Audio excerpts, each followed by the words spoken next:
This is something I didn't expect to happen this weekend. I knew Barbie was going to take the #1 spot, followed by Oppenheimer, but I thought Mission Impossible was a shoo-in for #3, but that's actually not the case.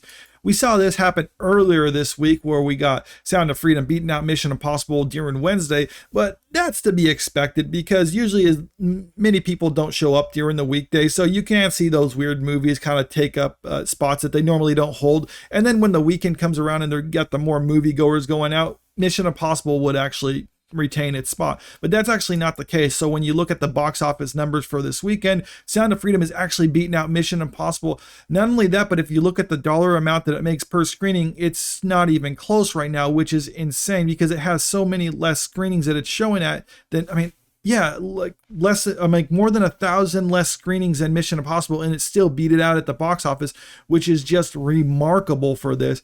And when you consider how much it's actually made just domestically on a budget of around $15 million, I mean, this is nearly, it's over 9 times what it actually took to invest in this movie is what they've made, which is probably put it in line of being like the biggest moneymaker movie of this year. I mean, yeah, people are going to talk about like, well, Barbie made like $150 million on its opening weekend. What is it?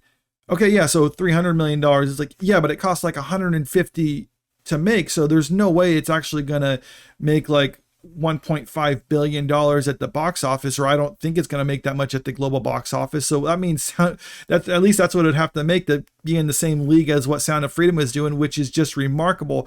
And not only that, you look at the scores, there's over 10,000 verified users and who rated this, and it's at a 99% score. Usually when a movie is first released, the score is high because you get the fans coming out to see that movie, supporting in its opening weekend, and then it tapers off. But yeah, and this movie started off, it was 100%, and it's tapered down to 99% after 10,000 verified users. Compared that to something like Barbie, that's at a 90% with 2,500 verified users. And look at Oppenheimer, 94% with 1,000. If these movies had 10,000 plus users, I don't think it would retain this score, and I don't think it will go up, which means you're actually seeing more people coming out to support this, and people who do support it really love it. And we're getting this now that studios are starting to look at this because you're getting these big franchise movies like Mission Impossible, Indiana Jones, The Flash. They're bombing and they're costing them hundreds of millions of dollars to produce. Meanwhile, you get these other movies that aren't really attached to established movie IPs that are actually succeeding. And I think we're going to start seeing a trend now where movies are going to start trying to cater to more original ideas, which at least that would be the smart thing to do if they were to do that. Of course, Hollywood is a big ship with a small rudder, so it takes a lot of time for it to actually start changing course. Meanwhile, we'll get movies like Sound of Freedom, little indie movies that are going to start being profitable on just small budgets like that. And I think that would actually be the wise thing for these studios to do, especially things like Disney that are having trouble making money, to start just investing little amounts into these little projects. Don't try to appeal to a mass audience, but just give a little amount like $10-15 million to people and have them produce movies, just produce a lot of content. I mean, you can make like 10 movies at the cost of one of their big budget movies. And now look at what you're going to happen. You're not going to appeal to everyone, but the fan base who actually do likes it really love it.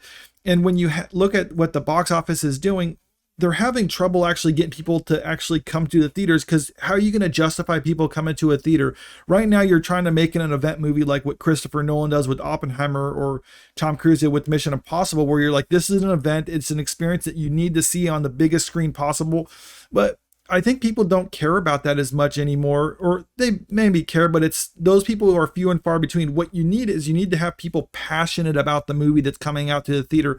And that's what you're getting with Sound of Freedom. You have a real passionate fan base behind it who are telling people, you need to see this in the theater right now. You need to support this movie. And this is the result of that, is you have a huge box office for this type of movie. And maybe studios would be wise to actually listen to this advice and say, make small movies. It doesn't appeal to everyone, but it appeals to a real devoted fan base, and that's how you actually make money. But let me know what you think about all this in the comments, and if you like this video, make sure you click that like button, share the video, and subscribe to the channel if you want to stay up to date with the latest news. Thank you.